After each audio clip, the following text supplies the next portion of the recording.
How's it going, everybody? Combo here. Today we got 5 quick tips with the Lewis gun here in Season 5 of the Finals. The Lewis gun, as most of you probably know, has been a cult classic since the release of the game last year, and because of that, I've put a lot of time ensuring this guide is both useful and intuitive, because at the end of the day, right, it's an LMG, not that difficult to use. However, there is a bit of nuance that I can hopefully show in this video today. So if you learn anything new, let me know in the comment section down below, and be sure to like and sub. I don't usually do that, but we're really close to 7,000, and it would mean a lot if you did it.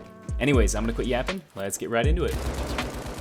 Starting things out at number 1, we have what I believe to be the most powerful aspect of the Lewis gun, that being tap firing. Once you understand this and get comfortable, I'm not kidding when I say you can outduel LH1 users from across the map. I'm not kidding when I say that. The important thing to understand with the Lewis gun, if you're going to tap fire, is the relationship between distance and rate of fire. The further you are from a target, the slower your rate of fire has to be. If you shoot too fast, as you can see right here, it starts kicking really hard, as you can see. But if I slow it down, as you can see, my recoil is very minuscule. So for a target right here, this medium in front of me, I can shoot a little bit faster, as you can see. Because there isn't as much space between me and that target, the recoil doesn't matter as much. However, as I get further away, if I want to hit all my shots, as you can see right here, I really need to slow down that recoil. As I was saying, if you want to outduel those LH1s, you can in fact go super far.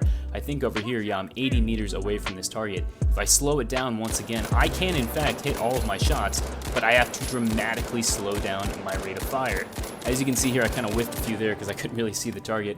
The red dot was blending in there. You can do some damage. The range drop off on the Lewis gun isn't that far, so if you practice this, as you can see, you can absolutely beam people from across the map. Next up at number 2, we have a tip that might just save your life, that being the reload cancel. I show this off with every single assault style weapon, even though this is an LMG, not an assault style. Besides the point, I'm not going to talk about gun stuff because I always get corrected in the comments. Anyways, the important thing here is the reload cancel. So you have 47 rounds with the Lewis gun. Of course, that may be subject to change, and it's kind of rare that you run out of them. However, if you're fighting multiple targets and you don't have time to reload, you'd be surprised how fast those rounds can empty. So, to get into it, the Lewis gun has 2 kinds of reloads. The tactical reload, which is when you reload with rounds still left in the magazine. This doesn't have a reload cancel, as this is the fastest way to shoot it. So if I shoot this target right here, as you can see, I kill him, I reload. It doesn't make any sense to cancel the reload here because I can get right back into shooting. However, you'll see here, if I fire all my rounds and get to the last in the mag, as you can see, I'm out of rounds. I put on the top part, and then I actually have to rack the weapon. I'm going to show you how to cancel that rack, because as you can see right here, if I do it one more time, yada yada, 47 rounds, blah blah blah, I cannot shoot until that weapon is done racking. I'm pressing the fire button, he racks it, then I can shoot. In order to cancel this, all you're going to do is when you get to those last few rounds in the magazine, be prepared. As soon as your character does the animation where they punch the top of the drum, what you're going to do is pull out your gadget, whatever gadget you want to. You're then going to swap back to your weapon. This will actually cancel that racking animation and allow you to fire. So I'll show you what that looks like here. Puts it on, I wait for that punch, boom. As you can see there, I cancel that racking animation and I'm able to shoot my rounds. This may not seem like a big deal, but I promise you, this will definitely save your life because that rack on the Lewis gun can take quite some time, so getting rid of that is a big improvement on your overall uptime. Next up at number 3, we have the most difficult aspect of the Lewis gun, that is maintaining that recoil. I've spent about an hour now in the practice range just trying to perfect this pattern, and I'll be honest with you guys, you can practice all you want, but just understand the recoil on this thing is absolutely bonkers, so take your time and practice it, but understand you're probably not going to hit perfection. Besides the point, what we're going to do here is I'm going to shoot the entire drum or magazine, you can tell me what this is called in the comment section down below, into this wall here, and we're going to analyze it. Then I'm going to show you the best way to mitigate that recoil that I have found. So once again, if we look at it, it's really important to understand the pattern here. As you can see, it has a snake pattern. It goes to the left, then to the right. In the beginning of that magazine, it starts very violently and starts to level out near the end. However, as it starts to level out near the end, the left to right recoil actually gets more violent.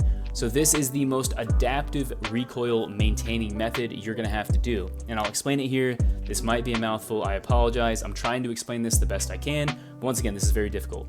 So because it starts up and to the left, we're going to hold down and to the right like this. But also understand, because it kicks really hard initially, you're going to have to hold down to the right a lot harder. Then when it kicks up and to the right, we're gonna hold down to the left. Understand though, it stops kicking as hard upwards, so we're gonna hold to the left, but because it kicks more to the right, we have to hold more to the left. This sounds like a lot. What I recommend doing, once again, is just go into the practice range, fire all these rounds at the wall, and just memorize this pattern. Find what works for you. Once again, I've spent a lot of time trying to do this, so if this doesn't make any sense, I apologize, but here's what I've come up with. So, holding down to the right initially, down to the left, down to the right, and then trying to level it out and really adjusting for that recoil. Once again, that's after just sitting in the practice range doing this for like an hour. I'm telling you, that's really why I want to emphasize that tap firing, because once again, tap firing, as you can see right here, slowing it down, I can get an amazing grouping. However, if I'm trying to go full auto, I would not recommend doing this past like 25 meters, because once again, trying my absolute best here to get a perfect recoil pattern. Yeah, this thing likes to kick super hard. At the end of the day, if you have something like this, you're still gonna hit most of your shots, but that is my method. Memorize that pattern, try your best. Let me know if you have any better methods in the comments. I would love to hear them. Next up at number 4, we have the Hitfire. And it's so funny, I feel like the Lewis gun is one of the most unique weapons in the game because I've never had to go so in depth with Hitfire before. So, understanding the Hitfire and Lewis gun is pretty important. Of course, if you're right in a target's face, yeah, Hitfire, you're probably not going to miss your shots. However, in the situations where you're about 5 meters from your target and you want to Hitfire just for ease of use, maybe they're a dashing light, it's good to understand it. So my first recommendation with the Lewis gun, if you're going to Hitfire, is crouch. Crouching with the Lewis gun makes a huge difference with the Hitfire. Of course, this does the same thing with every weapon, but with the Lewis gun specifically, here's why I recommend you crouch.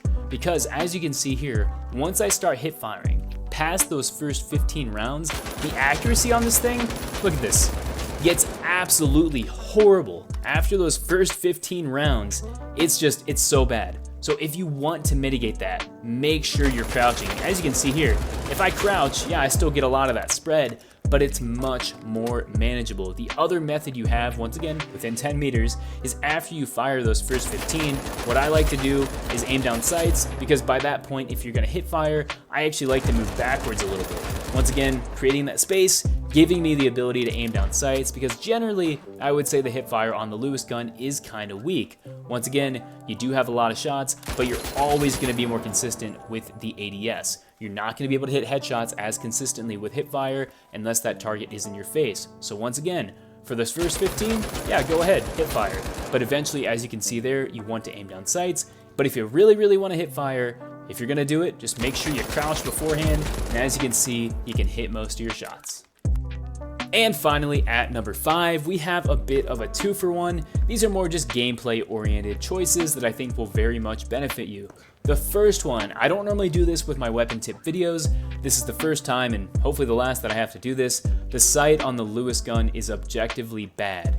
You need to be using the red dot. I'm sure there's that one person who enjoys it and thinks it's great, but I'm telling you, the red dot is gonna make your ability to hit shots so much more consistently, especially, most importantly, at those longer ranges. As I said, tap firing is one of the most powerful aspects of the Lewis gun, so something that's gonna enhance that is an immediate choice you should make.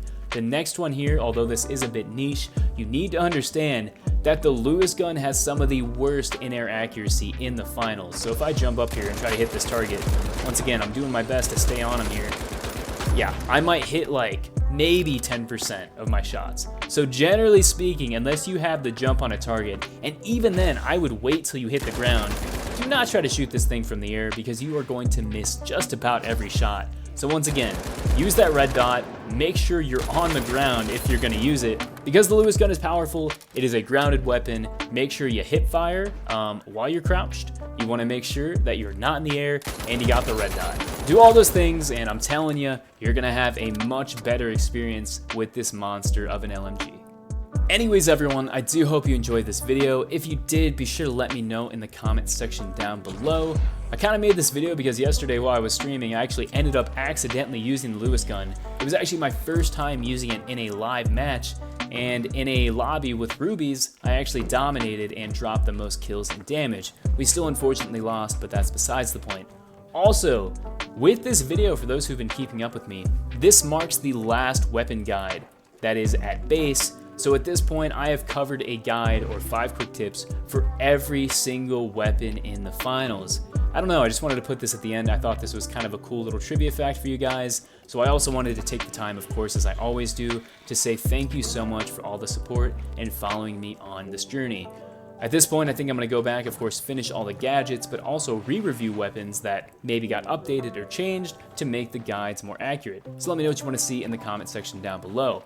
I'm also going to take the time to thank my channel members here. Although I don't want to do this, I might have to make a new tier because I can't fit all of them on screen, because as I put in my community post, people are gifting memberships like crazy on stream. So I have like 120 members now. Thank you all so much. It's actually insane.